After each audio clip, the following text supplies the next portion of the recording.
sekali lagi untuk memuliakan-Mu, untuk memuliakan-Mu. Haleluya, terima kasih ya Tuhan Yesus. Inilah sebenarnya hidup kami, bagaimana kami hidup memuliakan Tuhan. Kami percaya bahwa hidup adalah Kristus. Adapun nantinya kami, jikalau kami mati adalah sebuah keuntungan.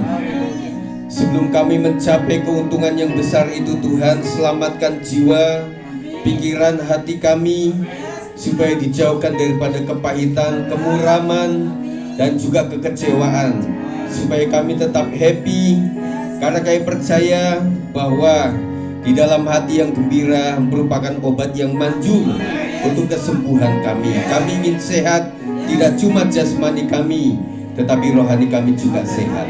Kami siap untuk diberkati, dan segala roh jahat yang akan mencuri kebenaran firman Tuhan, kami halaukan di dalam nama Tuhan Yesus Kristus. Kami siap untuk diberkati. Terima kasih ya Tuhan, kami sudah berdoa di dalam nama Tuhan Yesus Kristus. Kami percaya. Haleluya. Amin. Silakan duduk. Puji Tuhan, selamat pagi, shalom. Nah, saudara sekalian, kita akan berbicara mengenai Kristus, Sang Pemberi kekuatan. Setiap manusia tentunya berbeda-beda. Kekuatan rohaninya itu berasal dari mana, saudara? Ada yang bilang itu dari harta benda. Tetapi saya pikir harta benda adalah digunakan untuk memenuhi kebutuhan rumah tangga kita. Dan kemudian ada yang bilang pangkat dan jabatan. Pangkat dibutuhkan untuk sosial, untuk menjadikan media seseorang yang terpanggil untuk kotanya menjadi wali kota, untuk provinsinya menjadi seorang gubernur, dan untuk bangsa dan negara untuk menjadi seorang presiden. Nah, saudara, di sini kita terpanggil untuk menjadi imam bagi keluarga kita. Nah, tentunya tidak cuma menjadi imam secara rohani, tetapi juga kebutuhan kita juga butuhkan. Makanya saudara mencari nafkah. Kemudian ada orang yang memiliki kekuatan rohani, dasarnya adalah orang lain. Nah, orang lain itu adalah teman sejemaat, teman sewilayah yang kita bisa jalan bareng, bisa diangkut sama-sama di situ. Tetapi ada juga yang memperhitungkan rohaninya itu kepada seorang pendeta. Nah, yang terakhir ini bisa salah, bisa benar, saudara. Kalau saudara memiliki tingkat rohani yang tinggi, mulailah saudara mandiri, tidak mengandalkan ketua komsel, tidak mengandalkan pendeta, karena pendeta juga manusia yang bisa sakit, bisa sibuk, dan kemudian bisa tidak punya waktu untuk saudara. Oleh sebab itu, kita hari ini juga membayangkan kita juga jatuh bangun, saudara. Ya, bukan seperti lagu dangdut, jatuh bangun aku. Tetapi jatuh bangun rohani kita merasa juga. Kemarin saya happy ikut Tuhan, tetapi sekarang mulai ogah-ogahan. Nah, tentunya saudara itu berbeda alasan dan berbagai masalah yang muncul, saudara. Kita melihat ada trikotomi manusia, saudara. Ada roh, jiwa, tubuh. Nah, ada sebuah istilah mens sana in corpore sano. Di dalam tubuh yang sehat terdapat jiwa yang sehat, ataupun sebaliknya, saudara. Mens sana in corpore sano adalah bahasa Latin yang mempunyai makna mengenai hubungan antara kesehatan rohani yang diwakili oleh pikiran dan jasmani atau fisik. Dan jiwa di sini dapat diartikan sebagai pikiran. Kesehatan fisik seseorang dapat memiliki dampak signifikan pada perilaku dan kesejahteraan mental mereka. Juga sebaliknya, saudara. Saya melihat bahwa enak ya jadi orang gila, makan apapun mereka nggak bisa sakit. Tetapi perlu disadari bahwa tubuh manusia tetap tubuh manusia. Kenapa orang gila itu tidak merasakan itu? Karena otak mereka sudah, ya namanya sudah kurang 1 on, saudara. Jadi nggak merasa bahwa itu berpengaruh sama mereka. Nah kalau kita yang sehat, saudara, makanan basi aja kita nggak mau makan kok. Nah kecuali memang dalam keadaan perang, dalam keadaan yang sangat genting di kota kita bisa makan apapun juga, saudara. Sekali yang bernafas, kita makan, saudara. Ya, cuma kaki meja enggak, meskipun berkaki 4, saudara. Nah, apa yang Alkitab ajarkan tentang kekuatan rohani kita, saudara? Kita membaca dulu ya. Kita membaca di dalam Yohanes 15 ayat 1 sampai 6. Mari remaja-remajaku yang dikasih Tuhan, baca Alkitabnya ya. Jangan baca WA, jangan baca Facebook. Karena gelagat kalian kelihatan dari sini. Kita terlalu dekat. Kecuali di Senayan nggak ketahuan. Ya, Yohanes 15 ayat 1 sampai 8. 1, 2, 3 saya membaca ayat 1, Bapak Ibu Saudara sekalian jemaat membaca ayat 2 sampai ayat yang ke-8. Pokok anggur yang benar. Saya akan mulai. Akulah pokok anggur yang benar dan Bapakkulah pengusahanya. Setiap ranting padaku yang tidak berbuah dipotongnya, dan setiap ranting yang berbuah dibersihkannya, supaya ia lebih banyak berbuah. Kamu memang sudah bersih karena firman yang telah kukatakan kepadamu. Tinggallah di dalam aku dan aku di dalam kamu. Sama seperti ranting tidak dapat berbuah dari dirinya sendiri kalau ia tidak tinggal pada pokok anggur. Demikian juga kamu tidak berbuah jikalau kamu tidak tinggal di dalam aku. Akulah pokok anggur dan kamulah ranting-rantingnya. Siapa saja yang tinggal di dalam aku dan aku di dalam dia, ia berbuah banyak, sebab di luar aku kamu tidak dapat berbuat apa-apa.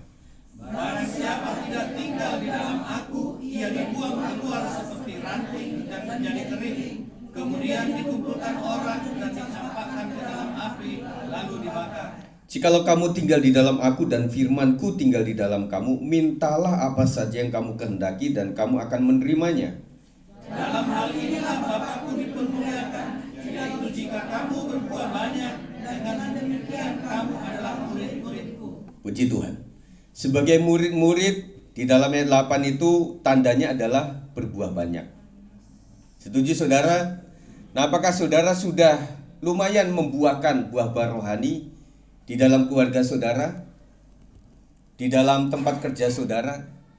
Karena kita menjadi garam dan terang dunia itu tidak di kumpulan seperti ini. Ini sudah terang semuanya. Kita sudah garam semuanya.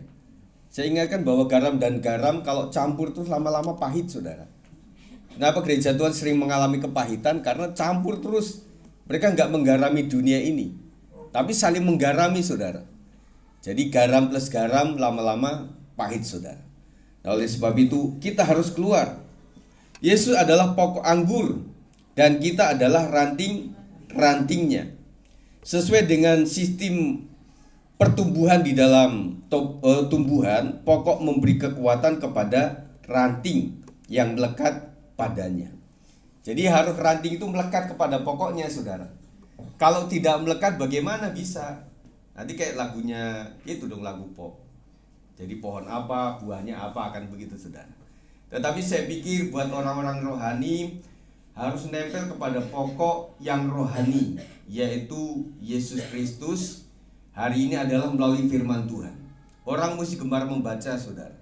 Meskipun sekarang kita ada di dalam bilangan, itu berbicara mengenai ukuran-ukuran, berapa pasukan, berapa ini. Kemudian kemarin imamat bicara tentang aturan-aturan bagaimana supaya menjadi seorang imam itu bagaimana umat dan sebagainya. Tetapi saudara baca saja dengan tekun, maka kita akan membuahkan buah yang kita nggak ngerti kok bisa begitu ya. Lama-lama kita bisa sabar, lama-lama bisa mengampuni, padahal kita sifatnya bukan begitu, saudara. Ya.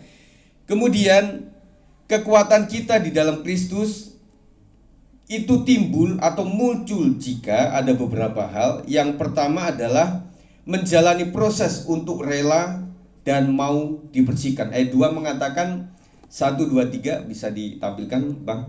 Setiap ranting padaku yang tidak berbuah dipotongnya, dan setiap ranting yang berbuah dibersihkannya supaya ia lebih banyak berbuah. Pertanyaan buat kita adalah, kenapa merasa hidup saya ini sering dipotong sama Tuhan? Berarti banyak buah-buah yang tidak berkenan di mata Tuhan. Mungkin masih ada kesombongan, masih ada kekerasan hati. Nah, bagaimana memotong orang yang sombong? Kita berpikir bagaimana ya simulasinya, bagaimana formulasinya. Tetapi dalam pengalaman sosial saya melihat bahwa orang sombong itu akan tekuk lutut sama orang yang lebih sombong, saudara. Ternyata di luar kesombongan saya masih ada orang yang lebih sombong. Makanya orang yang sombong sangat terganggu dengan orang yang berperilaku seperti nyombong, saudara. Tetapi buat kita yang rendah hati, mau orang sombong kayak apapun kita nggak terganggu kok. Siapa kita, siapa kamu, gitu, saudara. Nah, oleh sebab itu, disinilah bagaimana kita bisa mencerna kenapa Tuhan itu kasih potongan-potongan dalam hidup kita. Nah, di dalam gambar ini kita melihat, tampilkan Bang. Nah, di sini kita melihat bahwa cara mempruning, memotong tuh kayak gitu, saudara. Tuh di gambarnya itu ada di sini ya. Nah, itu ada seperti gunting, ya, bukan gunting kertas, gunting untuk pohon, ranting lah gitu ya. Dipotong. Nah, hanya mereka yang pemilik pohon anggur yang tahu mana yang bisa dipotong, mana yang tidak. Nah, di Indonesia, saudara, di kampung waktu kita bayangkan apa ya pohon yang harus dipotong rantingnya supaya berbuah lebat, kira-kira bapak-bapak? Mangga, kopi, terus apa lagi? Jambu, coklat. Nah, rata-rata pohon itu mesti agak dirampingkan. Kalau tidak ranting terlalu banyak, itu nanti daunnya itu lebih lebat. Makanya Tuhan bilang kutuk sama pohon ara yang itu daunnya begitu lebat tetapi gak membuahkan sesuatu. Gambaran ilustrasi Yesus selalu mengarah kepada manusia kita. Yesus mengutuk pohon yang cuma daunnya lebat tetapi gak ada buahnya. Nah, kita merasa nggak, saudara? Nah, saya bertanya lagi, ketika kita dipotong sama Tuhan, seperti disakiti oleh kehidupan ini, saudara malah bersyukur atau malah ngumpat sama Tuhan, saudara? Kira-kira spontan langsung ngumpat sama Tuhan. Aduh Tuhan, apa-apaan sih ini? Hidup jadi orang Kristen bukannya lebih enak, lebih nyaman, malah banyak tantangan, banyak hambatan, banyak himpitan, banyak potongan, dan lain sebagainya. Dan saya pernah ujarkan begini, saudara. Kita kan menerima berkat-berkat masa lalu tuh. Yang berkatnya itu memang kadang-kadang, ingat bahwa berkat itu tidak selalu dari Tuhan. Ya, tidak selalu dari Tuhan. Orang kerja keras untuk menipu, dia juga akan dapat namanya rezeki, saudara. Merampok dengan rajin, dengan hitungan yang matang, dia akan memiliki juga itu yang namanya rezeki, saudara. Berarti kalau kita berpikir, oh, mari kita jadi Kristen supaya kita menjadi kaya raya, itu agak kurang benar juga sebenarnya. Tetapi secara balancing, di dalam Tuhan memang Tuhan sudah janjikan sebuah kemakmuran, kekayaan. Tetapi ada awalnya, carilah kerajaan Allah dan kebenarannya. Semuanya akan ditambahkan kepadamu. Nah, saudara, kita melihat bahwa yang pertama, yang tidak berbuah itu dipotong, saudara. Kalau saudara di poin 1 ini, ya kita harus bersyukur sajalah. Tuhan, terima kasih. Engkau kasih aku sakit sehingga membuat aku kok menjadi orang yang tambah bisa bersyukur. Waktu kita sehat walafiat, saudara, lihat orang sakit itu kayak mencibir. Betul nggak? Jujur, saudara, waktu kita sehat walafiat, lihat orang yang jalannya gimana itu kayak jadi lawakan. Karena memang di Indonesia sesuatu yang kurang, sesuatu yang hancur, sesuatu yang gagal itu menjadi lawakan yang paling bagus. Makanya ada pelawak rohani susah itu untuk bikin lawakan. Karena nggak mungkin hal rohani dibuat lawakan, pendeta dibuat lawakan. Meskipun ada WL yang jadi bahan lawakan, saudara, tetapi relatif lebih susah. Kita ada Pak Abraham Suala, ada Pak Hari Sempulur yang pernah stand up waktu itu, saudara.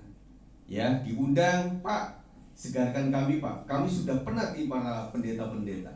Saudara, kalau pendeta udah ngumpul, waduh saudara, kita nggak boleh ngomong kepahitan. Tetapi yang terjadi seperti itu. Wah, jemaat saya begini, jemaat kamu begini. Wah, saya mendirikan POSPI diginiin, saya untuk minta diangkat menjadi pejabat digini. Wah, semuanya kepahitan saudara. Nah, kita Pak Hari sama Pak Abraham, tolong hibur kami Pak.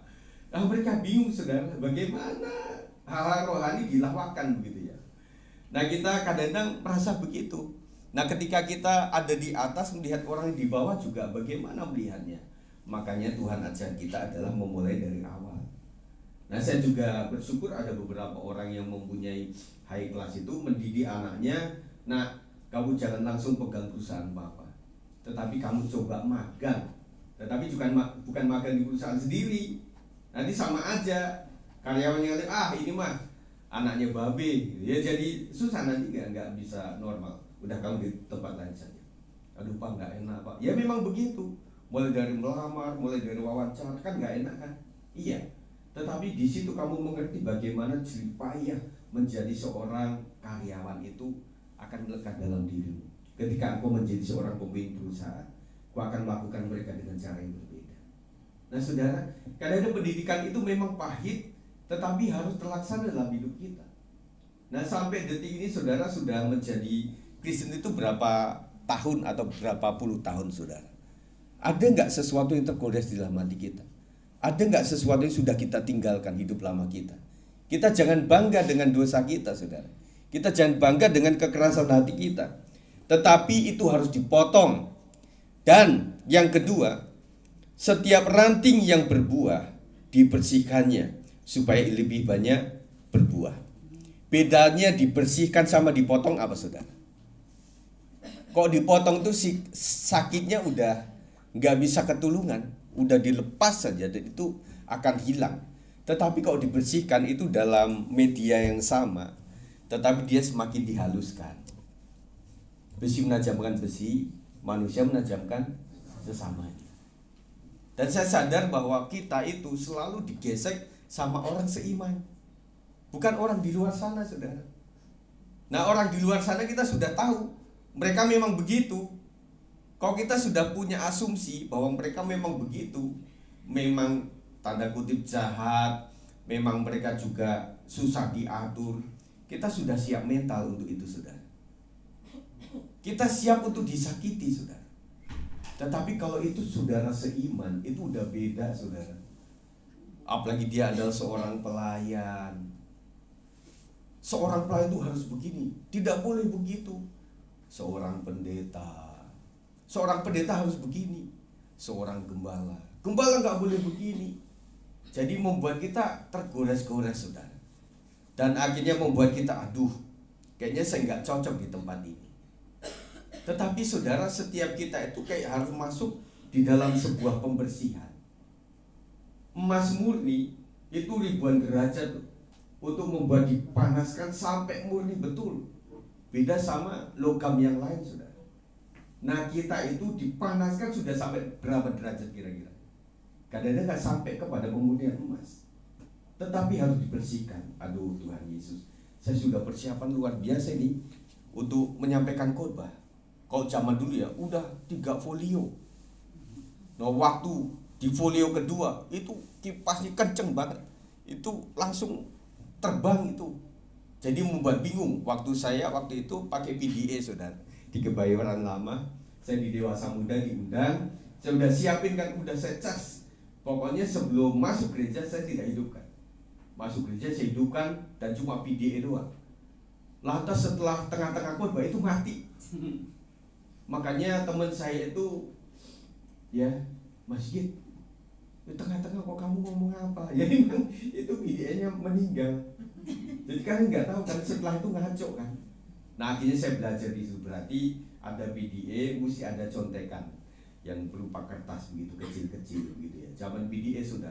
Kok sekarang smartphone tuh ada sampai 7.000 baterainya tuh. Jadi masih kuat, 2 hari juga kuat. Nah kita belajar di situ. Kemudian juga udah persiapan semuanya, udah latihan begitu oke. Pas hari H, listrik meninggal, listrik mati. Aduh, mana gitar bolong. Nah makanya gitar bolong itu sedia terus. Karena itu, nah kalau zaman dulu kan ada drum akustik ya. Nah itu kayak takbiran itu masih jalan tuh sama gitar bolong. Itu disediakan selalu.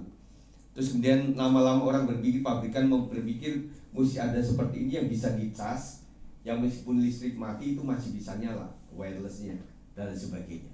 Nah kita kan belajar ibu-ibu sekalian, bapak-bapak sekalian, adik-adik yang dikasih Tuhan, kita mesti belajar. Kan manusia itu adalah manusia pembelajar, bukan manusia yang terserah Tuhan yang remote saja lah dari atas, dari surga remote, tek ketawa, ha sedih, gitu ya. Enggak, kita bukan di remote, tetapi kita menentukan free will kita, saudara. Pemotongan dan pembersihan oleh Tuhan tujuannya bukan untuk mencederai, melainkan agar ranting justru dapat menghasilkan buah yang lebih banyak.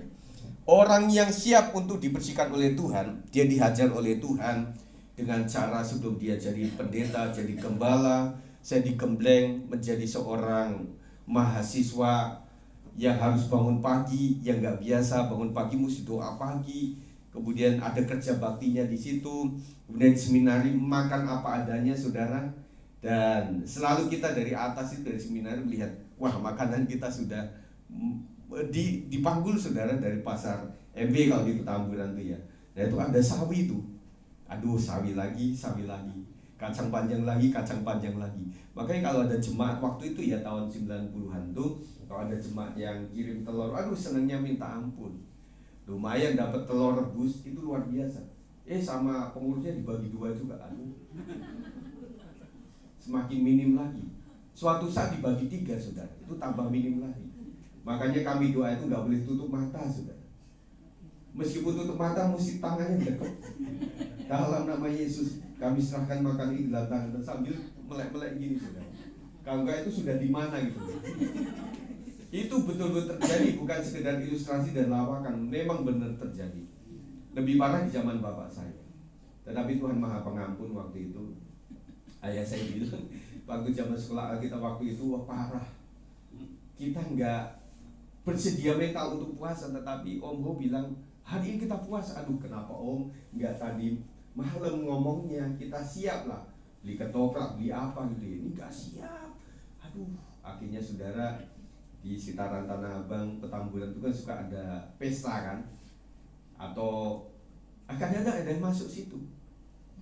Kan ditanya tuh, dari mana Pak? Temennya ngantin. Udah aman tuh. Oh iya, silakan masuk. Yang penting makan, saudara. Ada juga yang penjual pikulan. Nah mata kita kan nggak kayak mata ayam kan, yang di sini kan. Jadi mata kita selalu ke depan. Jadi akhirnya penjual kan begini tuh. Penjual rebusan bapak-bapak ya suka ada waktu itu kan. Nah akhirnya dari belakang tuh diambil satu-satu. Tetapi memang Tuhan Maha Pengampun waktu itu, meskipun Om Ho juga melihat itu, ya udahlah nak, kamu memang lapar dan memang seminari nggak bisa mengadakan itu, ya silahkan saja. Tetapi sekarang udah mewah, nggak seperti itu tadi ya. Jadi makanya hamba Tuhan di masa itu tuh rata-rata berhasil, saudara. Meskipun mereka di daerah, itu ada orang yang top, yang betul-betul jadi gitu loh. Nah sekarang teman-teman kami itu ada yang jadi, ada yang enggak.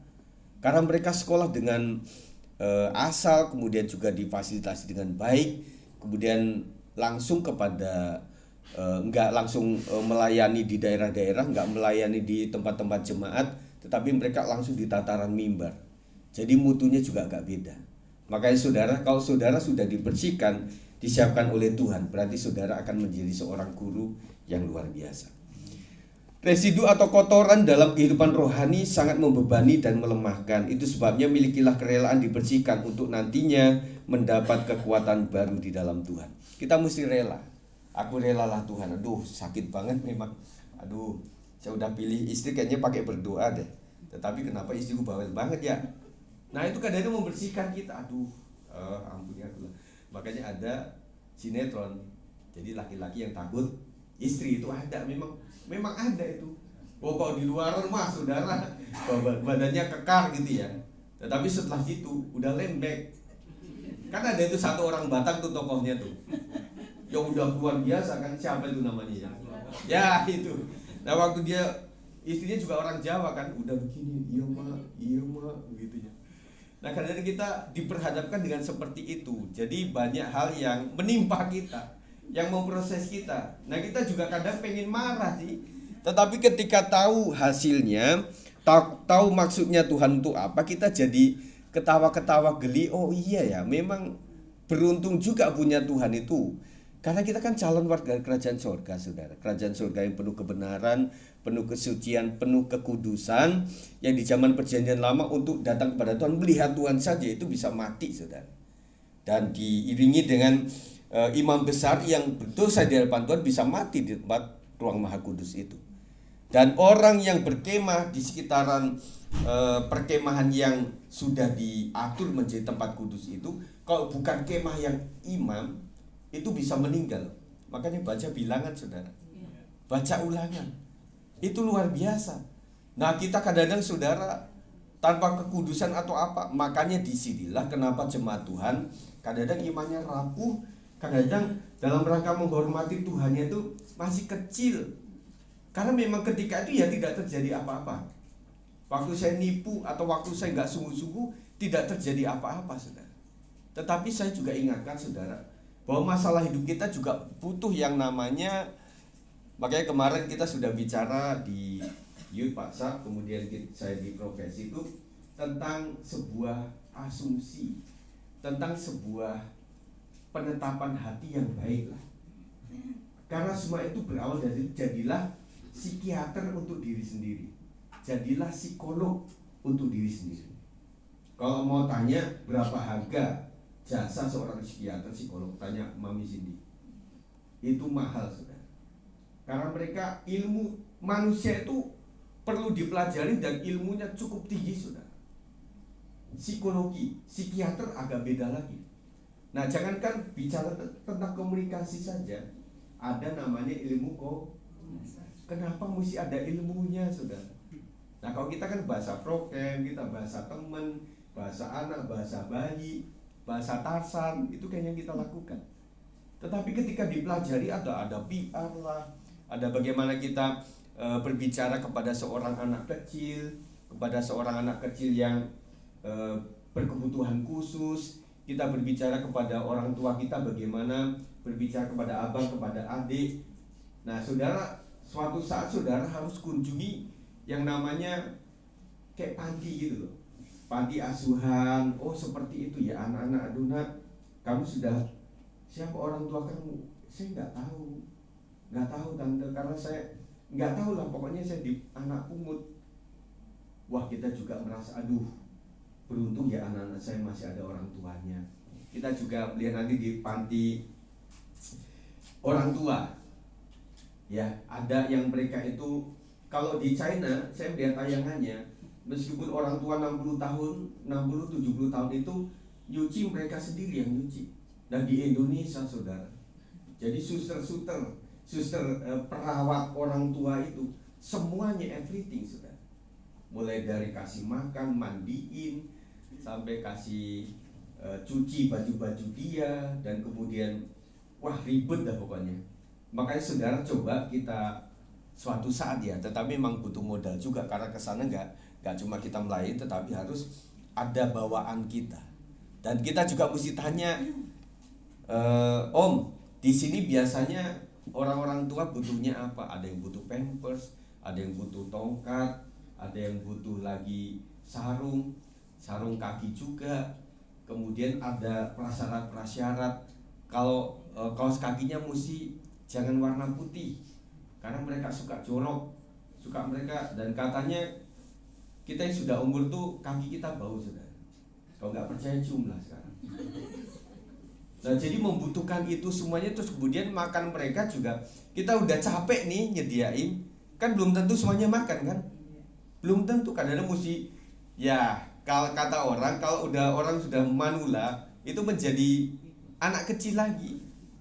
Jadi pakai sendok, pesawat terbang, mau mendarat, opa,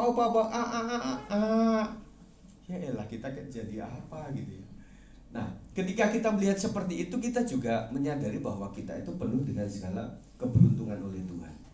Nah makanya kita berpikir, aduh terima kasih ya Tuhan, Kau sudah memberikan hidup yang layak lah. Meskipun kita juga makannya minim, tetapi masih 3 kali sehari. Itu puji Tuhan. Kalau pas lagi gak ada, mari kita doa puasa sama-sama. Nah saudara, ada bulan keberapa itu saya melihat ada tanggal merah, nanti kita akan lanjutkan lagi untuk doa puasa kita. Jadi saudara, itu yang pertama. Yang kedua adalah tinggal di dalam Dia. Ayat 4a dan 7a mengatakan, tinggallah di dalam aku dan aku di dalam kamu. Jikalau kamu tinggal di dalam aku dan firmanku tinggal di dalam kamu.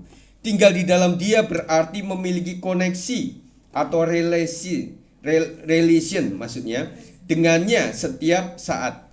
Nah pertanyaan kita adalah, relasi kita dengan Tuhan apakah baik atau sedang tidak baik-baik saja? Kita kadang-kadang merasa itu baik kok Pak, masih baik lah.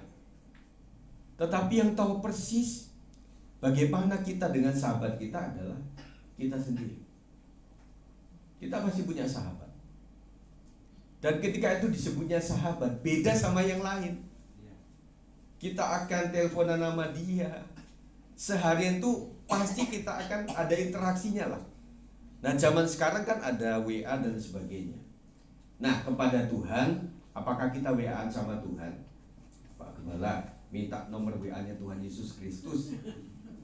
Kayaknya nggak punya deh. Ya, akhirnya kita juga berpikir sebagai sahabat bagaimana ya? Tentunya saya care sama dia, dia juga care sama saya. Boleh pagi sampai malam hari. Makanya saudara, kita menghitungnya beginilah. Dari Senin sampai Sabtu kita bekerja atau sampai Jumat. Dan kadang-kadang doa pagi juga kelupa itu. Langsung berangkat kerja, apalagi sudah membutuhkan pagi hari. Kemudian di motor, di perjalanan nggak mungkin sampai di kerjanya sudah riwah sama pekerjaan. Kemudian pulang, sampai rumah udah capek tuh. Jadi udah mau Tuhan Yesus, langsung tidur. Dan kadang Tuhan di surga itu, makanya ada sebuah ilustrasi tuh ya, yang Tuhan tuh nungguin sampai bengong-bengong gitu loh. Karena lihat anaknya tuh sibuk kerjaan dari rumah sampai kantor, sampai ngurusin anak dan sebagainya. Tuhan mulai duduk, berdiri di pojokan begitu ya, gambaran itu. Kemudian Tuhan juga merenung, ini kapan dia itu punya waktu untukku. Jangan salah saudara, kita merasa jauh daripada Tuhan, tetapi kitalah yang menjauh dari Dia. Tuhan tuh imanen ada dalam setiap hidup kita. Tetapi kadang-kadang prioritasnya kan gak begitu. Wah saya mau membeli ini, saya mau menjual ini, saya mau mempunyai program ini, saya mau rencanakan ini, saya mau mencari kerja, saya mau mencari jodoh, saya membangun rumah, saya akan membangun usaha. Kadang yang pertama muncul itu adalah tidak selalu Tuhan. Padahal Tuhan, serahkanlah segala rencanamu kepada Tuhan, dan Dia akan meluruskan jalan kita, saudara. Tetapi munculnya itu setelah kita pilih sesuatu, ada trouble, baru kita datang kepada Tuhan. Nah seringnya kayak gitu. Analogi saudara, kita sudah perhatikan anak kita, segala kebutuhan dia, kita selalu tunggu dia untuk bicara sama kita. Tetapi gak pernah ngomong, dia putuskan sendiri, apa-apa putuskan sendiri.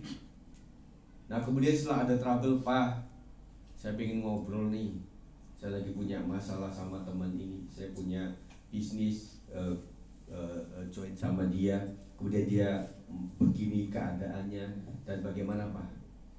Dan saya pikir seorang papa juga kasih solusi, tetapi ada hentakan di situ. Kenapa nak dari awal engkau nggak bilang sama papa? Betul? Kalau begini akhirnya up to you, terserah. Ini pilihan kamu, engkau yang menjalaninya. Dan untuk pasangan hidup kadang-kadang orang tua juga agak rewel, saudara. Makanya anak muda, orang tua nggak ada yang membawa kamu kepada yang tidak baik. Dan kita pengen sejak perkenalan itu orang tua tahu, supaya minimal meskipun kita bukan orang kolot yang bibit, bebet, bebet gitu ya, enggak lah. Kadang-kadang ya yang penting cinta Tuhan. Amen.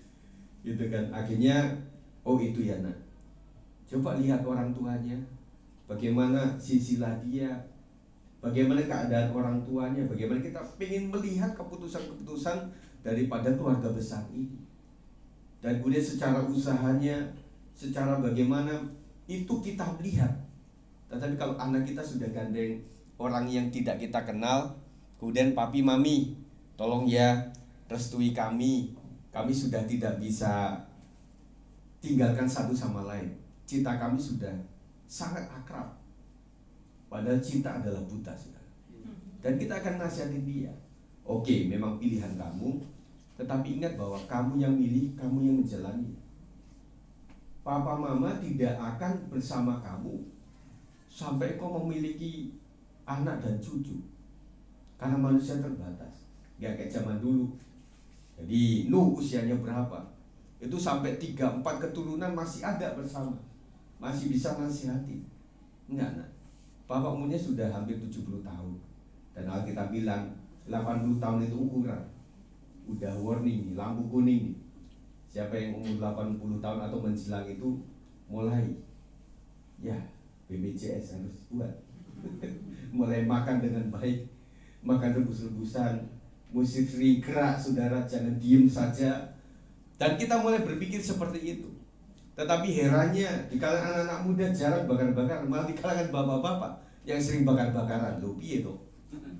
Nah, artinya kita mesti menjaga itu, jangan sampai di asupan kita memang butuh lemak, tetapi nggak sejauh waktu kita muda, saudara. Nah, kita jaga bagaimana caranya. Nah, kita ke mall, saudara, emang ada sayur bayam? Nggak ada, sudah di mall itu. Nah, tetap tinggal di dalam dia juga berarti membangun kehidupan yang teguh dan setia kepadanya, apapun tantangan yang dihadapi. Saya percaya saudara sampai di sini tidak relatif mudah. Siapa yang merasa susah sekali setiap minggu itu? Susah yang pertama adalah bangunnya, saudara. Kita itu sudah alarm ada 2, 3. Ada alarm yang gitu, ada alarm handphone juga. Tetapi saya ingatkan pengalaman ya, alarm handphone itu jangan berupa musik. Itu malah membuat kita nyenyak, tambah nyenyak. Ding ding ding ding ding ding ding ding ding ding ding ding ding. Jangan, kalau bisa yang kayak zaman dulu gitu ya. Gitu, jadi membuat kita juga terbangun, saudara. Itu juga aduh udah capek sekali. Nah, buat pribadi lebih mudah, saudara. Ada kendaraan, tetapi buat keluarga itu gak semudah yang kita bayangkan. Kita bapak mama itu udah bangun ya, udah bangun, udah siapin semuanya, kakaknya udah, meskipun dia udah masih begini, tapi udah bangun dia, udah mandi lah begitu ya. Nah, kata orang tua, kamu mandi nak, sengato apapun kalau mandi kamu kaget. Makanya kocorin jangan langsung air panas dulu, masih air hangat, air yang dingin. Tapi kata dokter jangan daerah sini, nanti bisa tumbang. Ya udahlah daerah sini. Kaget begitu ya. Makanya orang zaman dulu, orang tua zaman dulu tuh kasih gayung sama anaknya disiram tuh supaya kaget bener gitu. Ya. Apa membutuhkan alarm kayak di film itu yang bisa mukul kita gitu ya. Nama-nama berantem sama alarm itu ya. Nah, itu udah hambatan lagi. Nyampe di sini juga. Nah, beruntung hari ini kita nggak hujan, saudara. Tadi sempet gerimis, saudara.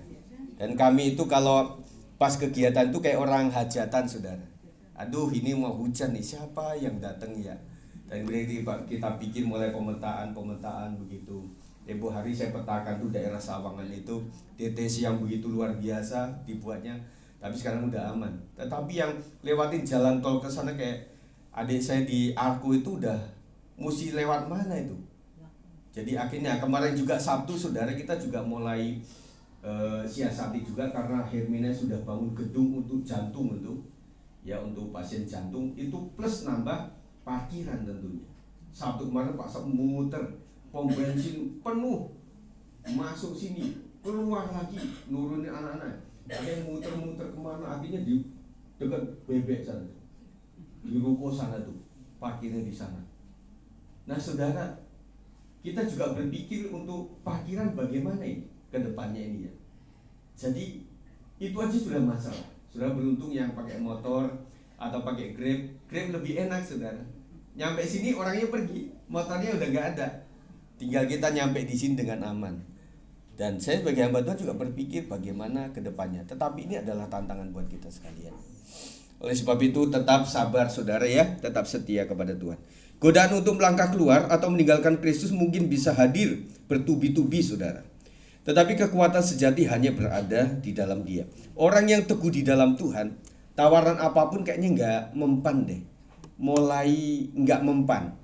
Artinya enggak lah. Makanya resep saya adalah tawaran pertama itu segera kita mesti bisa berkata tidak. Waktu itu sudah mulai iya, oke, maka orang akan keep itu. Dan yang kedua, kita dianggap sebagai Kristen, tetapi yang bukan fanatik. Kristen yang bisa saja, saudara. Saudara, kita yang setia setiap minggu, itu hambatan secara rohani juga luar biasa. Apalagi yang kadang gak ada, dan kadang-kadang juga bukan karena fasilitas, karena hati kita. Atau yang kedua, karena keluarga itu. Kalau saya bisa usulkan, kalau anak satu yang sakit, ya jangan semuanya tidak ke gereja lah. Masa ngikuti yang satu anak sakit? Kecuali yang sakit itu adalah sopirnya. Emang gak bisa, saudara. Tetapi kalau masih bisa ada yang ngawasin, ya udahlah ma, saya yang ke gereja ya. Mama ada di sini saja untuk nungguin si Dede begitu ya. Nah cuma masalahnya kita nggak ada ibadah kedua, saudara. Jadi kita juga berpikir untuk membuat itu kan, tetapi takutnya yang minta itu nanti nggak datang juga, sama aja. Ngerti nggak saudara? Yang saya cermati kayak gitu dulu. Yang minta jam berubah, dia juga nggak datang. Yang minta diusulin jam berapa, waktu kita adakan sesuai dengan dia nggak datang juga. Lah, ya jangan sampai usulan 1-2 orang membuat kita semuanya dikorbankan. Tentunya tidak seperti itu. Tetapi kekuatan sejati hanya berada di dalam Tuhan. Yang ketiga, firman-Nya tinggal di dalam kita. Ayat 7b, firman Tuhan berjanji bahwa jika kita tinggal di dalam Dia, mintalah apa saja yang kamu kehendaki dan kamu akan menerimanya. Nah, orang suka dengan ayat ini. Jadi orang listen enak lu. Ini ayatnya ada. Mintalah apa saja yang kamu kehendaki dan kamu akan menerimanya. Dia nggak melihat konteks daripada firman ini adalah mengenai berbuah dalam Kristus. Saya katakan bahwa orang di luar Kristus memang susah. Untuk sabar susah, betul ya Ibu? Untuk sabar itu susah Bapak-bapak. Untuk bisa mengampuni susah. Untuk bisa murah hati susah. Nah, kadang sebagai gembala saya pengen yang kayak tegas gitu, saudara. Tetapi ketika lihat orangnya senyum-senyum datang dengan ketegasan itu, aduh saya sedang membalakan. Saya bukan sedang ada di proyek. Saya bukan sedang ada memimpin sebuah perusahaan. Kalau perusahaan itu gampang saudara, karena mereka menggaji, jadi nggak benar sesuai SOP, bahkan absennya telat saja bisa di SP saudara. Mana ada sih pendeta yang SP? Ya istilah kata yang pertama, kita mendoakan untuk jiwa-jiwa hadir.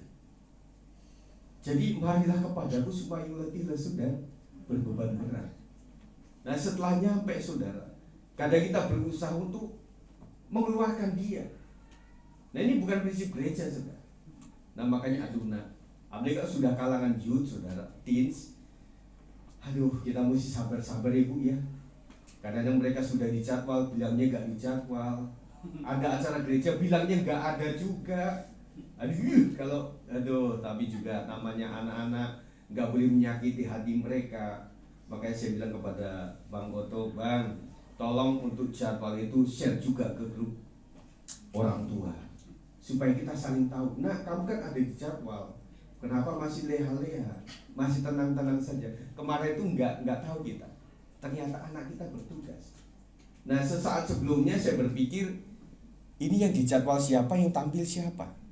Oh mungkin keadaan darurat dan sebagainya. Tetapi setelah tahu kasusnya, wah ini mesti harus diatasi saudara. Nah jadi kita membuat sebuah kebijakan dan juga kegiatan itu butuh revisi, termasuk PWP saudara. PWP itu saya 1, 2, Bu Sinta, Bu Marta, Bu Herma, Pak Sab. Berapa orang tuh? 5. Iya. Tapi waktu doa puasa kemarin, itu banyak. Nah kita kan mulai berpikir apa yang tidak menarik dari PWP dan apa yang menarik daripada doa puasa. Oh pakai makan Pak. Tuh Pak Sinaga iya tuh. Makanya kalau PWP ada makan mungkin Pak Sinaga juga datang. Nah, kita kan revisi terus saudara. Saya mengembalakan itu cuma tidak 5 orang, tetapi semua orang. Nah waktu itu udah kita buat deh hybrid. Yang pertama kita TKP jam 5, kemudian nanti malamnya saya ulang dengan Zoom. Yang datang juga, yang tadi datang juga. Podo ae. Jadi apanya gitu ya? Kan butuh ngobrol, butuh ini apanya yang mesti kita benahi. Nah kalau memang waktu memang susah semua. Kita itu bukan formal semua, tetapi justru susah. Kalau semuanya pekerja, semuanya enak itu saudara. Jadi waktu jam kerja masih segini, jauh-jauh dikit jam segini lah, kita bisa lakukan itu.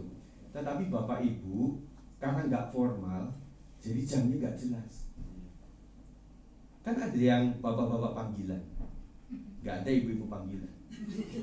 Jadi istilah kata pada saat kita mau PWP itu dipanggil, Pak tolong saya Pak. Ya kita kan nafkah cari Tuhan, nafkah cari Tuhan, cari Tuhan kasih kolektor, nggak ada nafkah, nggak PWP, saya bisa cari nafkah dan ada keuangan yang masuk. Apalagi istrinya itu, Pak kalau pulang mesti bawa duit ya. Waduh gimana ini PWP justru keluarin duit. Nah istilahnya gitu ya. Ada yang menghitung kolektor Bapak Ibu Saudara, bener nggak? Aduh PWP ada kolektor, Komsel ada kolektor lagi, nanti ada komisi kolektor lagi, ibadah raya 2 kali lagi. Nah kita bikinnya panjang di situ tanpa berpikir bahwa Tuhan nggak pernah mikir-mikir untuk kasih sesuatu sama kita ini. Kita meminta Tuhan, merintih-rintih Tuhan, kasih akulah pekerjaan. Karena dengan pekerjaan pasti ada gaji. Lumayan membantu pekerjaan Tuhan. Alasannya mah tinggi sudah. Membantu pekerjaan Tuhan. Nah setelah mendapatkan gaji, lupa semuanya. Nah saya berpikir, mari kaum-kaum profesi mulai berpikirlah bagaimana kau susahnya mencari pekerjaan. Dan saya katakan bahwa pekerjaan itu datang dari Tuhan. Tuhan yang memberkati kita. Dan apakah kita juga memberikan sesuatu kepada Tuhan yang Dia kehendaki. Makanya saudara sekalian, yang saya lihat pemberi-pemberi itu bukan malah dari profesi. Profesi ada juga, maaf ya, ada juga. Tetapi kebanyakan yang dari semacam Nangboru yang begitu sangat luar biasa dalam mencari itu saudara. Ada beberapa bapak ibu yang memberikan itu, yang sampai jangan diumumkan Pak Gembala, biarlah saya saja kepada Tuhan. Nah bagaimana hati kita untuk bisa ada impact gitu loh. Jadi saya nggak cuma cukup menjadi seorang jemaat. Yang pertama, saudara harus belajar untuk melayani pekerjaan Tuhan. Tetapi ketika saudara sudah meminta pelayanan pekerjaan Tuhan, kita harus menghargai jabatan itu saudara. Ketika saya menjadi seorang satpam, kalau saya tidak menghargai kesatpaman saya, bagaimana orang bisa menghargai saya? Saya harus menghargai itu dengan cara, udahlah apapun itu saya sudah meminta untuk melayani pekerjaan Tuhan. Tanggung jawab, gak cuma dalam latihan juga asal. Nah sebelum itu lagu-lagu sudah di sharingkan itu melalui grup itu, harus dipelajari betul. Oh begini ya, begini ya, begini. Itu harus maksimal saudara. Sehingga membuat kita meskipun latihannya minim, tetapi hasilnya luar biasa. Itu kan tanggung jawab kita, para pelayan Tuhan. Engkau itu pengen dinilai dan juga dituntut oleh jemaat Tuhan. Kau seorang pelayan. Jangan sampai macam-macam. Loh, saya pelayan kan waktu di gereja. Waktu di tempat lain saya bukan pelayan. Jangan begitu saudara. Saya teringat bahwa ada seorang polisi atau tentara. Mereka itu dimanapun berada, mereka memakai baju dinas dia. Karena dia tunjukkan kepada masyarakat, saya adalah seorang polisi, saya adalah seorang tentara, saya pengabdi masyarakat. Silahkan, saya terlihat, saya di bawah pohon, lihat saya polisi. Saya di kantor, saya polisi. Saya di pos, saya polisi. Saya di kereta, saya polisi. Saya di kapal laut, saya adalah polisi. Saya di pesawat terbang, saya adalah polisi. Itu betul-betul menghargai jabatan itu saudara. Sampai masuknya aja berusaha, bener kan? aduh pengen jual sawah atau jual kerbau atau apa. Zaman waktu itu saudara, makanya kadang kalangan tertentu yang bisa masuk di situ, karena itu hal yang membanggakan sekali. Setelah sampai di sana emangnya langsung menjabat, langsung jadi jenderal? Enggak, mereka mesti di ospek, dikoplokin saudara. Saya teringat STPDN waktu itu kan, jadi camatnya enak saudara, tapi waktu masuk STPDN kadang ini hancur saudara, karena mereka ditinju, dijotos luar biasa. Dan kadang-kadang saudara, kita itu tidak terlalu seperti itu, tetapi kita pengen, aku anak raja, engkau anak raja. Saya ingatkan satu hal, bahwa kita ini adalah calon raja. Kita adalah calon raja yang memerintah bersama Tuhan. Nah, waktu kita melihat modelnya begini, kira-kira kita layak enggak menjadi seorang raja bersama Tuhan, yang bisa memimpin seluruh umat? Kayaknya saya belum siap ya Tuhan.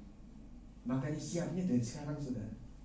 Minggu depan saja Pak. Oh jangan, nanti telat.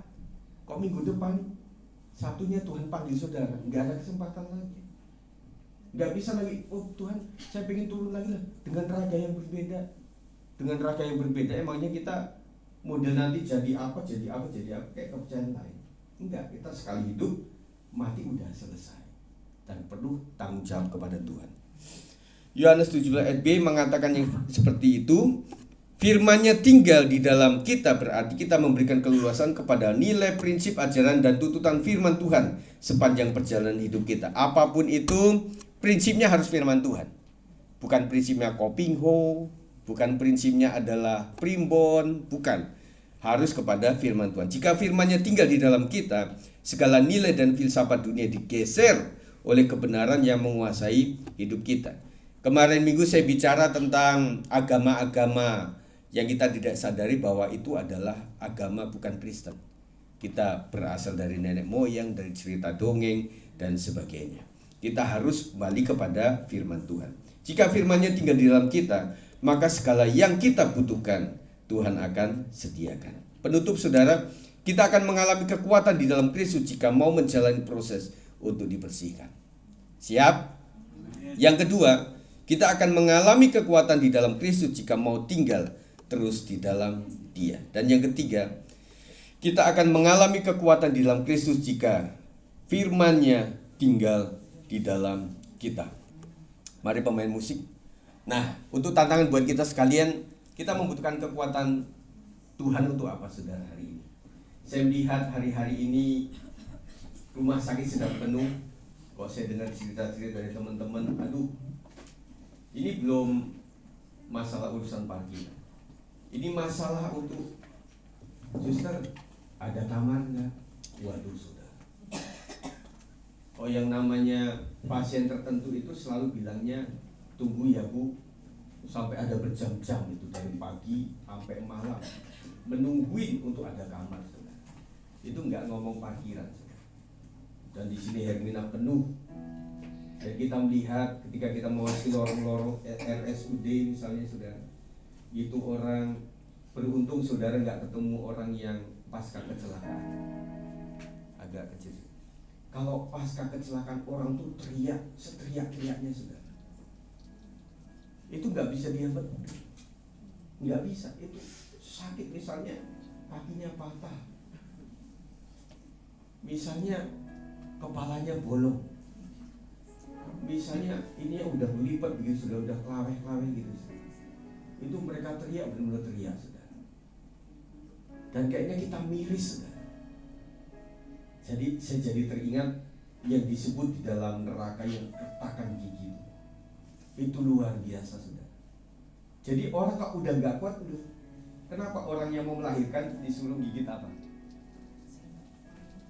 Jangan sampai karena itu lidahnya menjulur kegigit sama dia sendiri. Bukannya enak ya makan lidah sendiri. Gak ada saudara. Dan kemudian bagaimana saya teringat anak saya waktu sakit itu di kursi roda. Kan gak ada kursi roda yang kayak kursi direktur yang sampai tinggi begitu, enak begitu ya. Kan cuma setengah sudah. Nah, habis kursi roda itu kan ada beginiannya. Saya mau senderin ke tembok nggak bisa, tetap aja jauh. aduh nak, gimana ya, kamu sempat sakit juga. Waktu itu kan sedikit-sedikit masih ada suasana COVID ya. Jadi buat kami, ada teman-teman dia yang sempat kesana itu karena pakai jalan tikus sudah. Satpam di mana dia masuk lewat mana. Akhirnya nyampe juga itu orang. Nah, saya melihat kesehatan begitu sangat kita butuhkan hari-hari ini. Tetapi pertanyaannya, kenapa Tuhan kasih sakit sama kita? Kenapa Tuhan kasih masalah sama kita? Kita harus menjadi psikiater, psikolog buat diri kita sendiri. Bandingkan dengan waktu kita sehat. Yang tahu persis itu kadang-kadang pasangan hidup. Makanya ibu kadang-kadang bilang, makasih Tuhan untuk suamiku yang sakit. Terima kasih untuk suamiku yang sudah gak ada kerjaan lagi.